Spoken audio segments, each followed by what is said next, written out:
I am Jason Wiersema. This is Tankers Fantasy Football, and we got some sexy deluxe starts and sits for this week, moving into your semifinals for your fantasy football playoffs, baby. And oh man, we got a tough beat. In my hometown league, we had a guy that won by 0.1, and the Jamison Crowder stat correction came out about him losing a yard.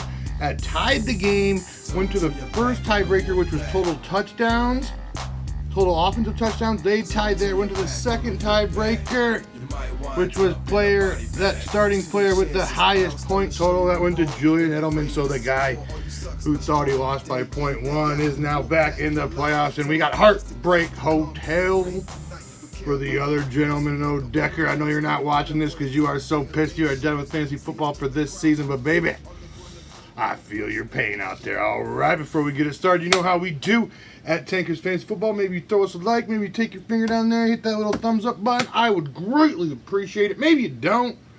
Maybe you hook us up with a subscription. Maybe you don't do that shit either. Maybe you go fuck yourself out there. All right, we got some Chris Carson in the smash play of the week.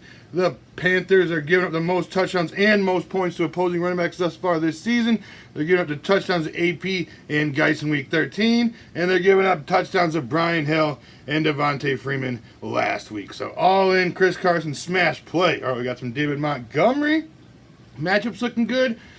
Packers give the fourth most yards and the third most points out there, but I am still sitting David Montgomery in 4 of his last 5 games. He has had soft defenses, and he's only had double-digit PPR points in 1 of those contests. So all in on the sit. I don't give a shit, man. I know it's going to be hard to sit David Montgomery looking at that juicy matchup, but if you look at 4 out of his last 5 games, there have been juicy matchups. 2 of the Lions, 1 versus the Giants. And then the Cowboys is a pretty soft matchup as well, and he's only able to get double-digit points on Thanksgiving out of all those sweet, sexy matchups. Or we got another sit. David Johnson, he's playing against the Browns. The matchup isn't really my problem. The only problem is he touched the ball 5 times.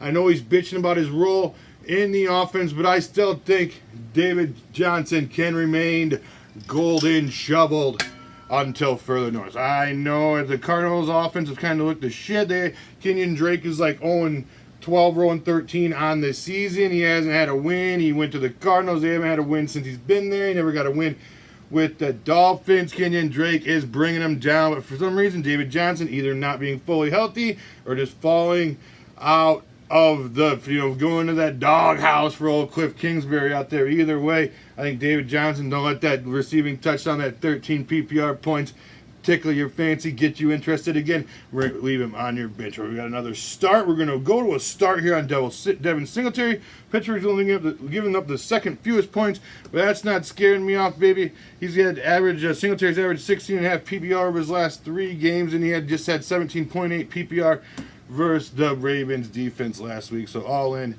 on the Devin Singletary. Got some Mostert versus the Falcons.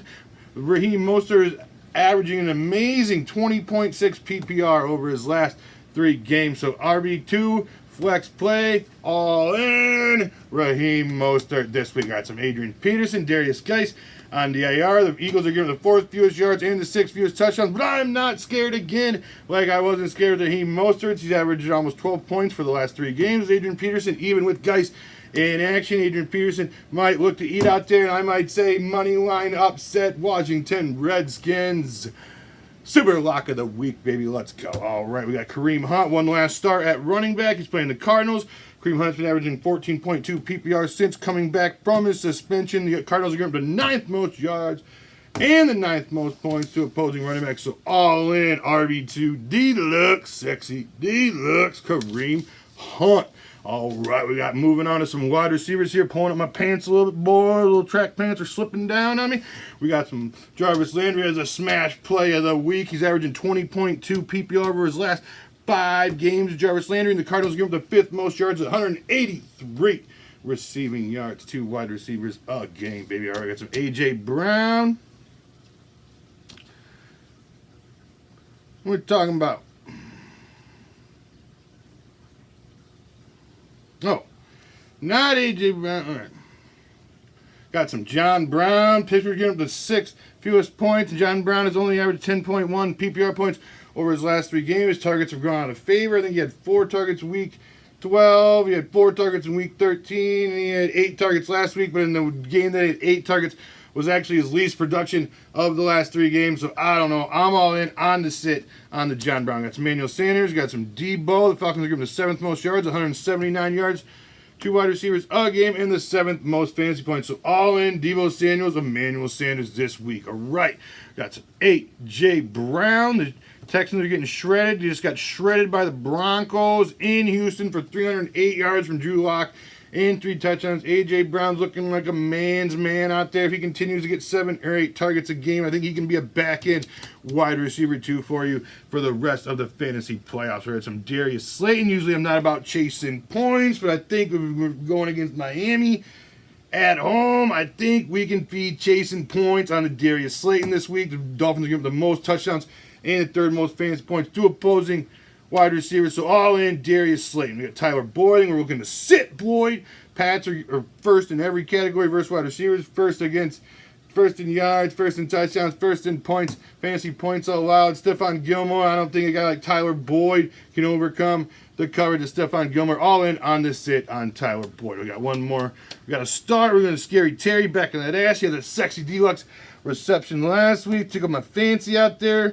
The Eagles are also giving up the 3rd most touchdowns and 2nd most fantasy points and 172 yards to opposing wide receivers a game. I know Haskins is kind of the dick bomb. I think we can go wide receiver 3, flex play, Scary Terry. All right, we got some quarterbacks and tight ends to close her out. We got some Tannehill playing against the Texans, give the 6th most yards at 281 pass yards a game and the 5th most touchdowns. Tannehill, since taking over the job, is like the 3rd ranked fantasy quarterback since he's taken over the job in Tennessee. So all in, I know at any moment he could go all Cinderella on me and the fucking clock could strike midnight and all of a sudden fuck Ryan Tannehill is a goddamn giant pumpkin standing in front of our face. But I don't think this is the week, baby.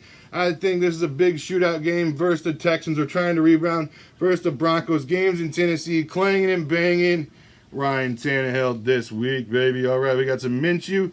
If he gets the nod versus the Raiders, give him the 4th most yards and 3rd most touchdowns and the 2nd most points to opposing quarterbacks are the Raiders. So Minshew, if you're in desperate need, Minshew, let's get it done. All right, we got to sit and Wentz versus the Redskins. The Redskins aren't really getting it sexy, but I mean, all he's got left is Zach Ertz. I just don't like the cut of Wentz's jib anymore. I know he had a decent second half versus the Giants, but at Washington, I'm looking to sit Carson Wentz. You got Jared Goff versus the Cowboys. I mean, now we're gonna go the start on the Dallas is giving the 7th fewest yards and the 6th fewest touchdowns, but we're gonna give the start to old Jared Goff, baby. All right, we got a couple of tight ends to start. We got Higbee coming off back-to-back 100-yard games at 19 targets over those last 2 games. So all in on the Higbee. And with Mike Evans out, we're willing to pick up O.J. Howard off the waiver wire and give him another chance, baby. All right, you like the cut of my jib? Give us a like, give us a share, give us a subscribe. Put any of your sit questions for the fantasy playoffs down in the comment section below. I will get back to you. I always do, baby. Holler at me. Get it sexy. Let's bring home some Tankers Army titles, boys. All in. I'm hot as fuck, bitch.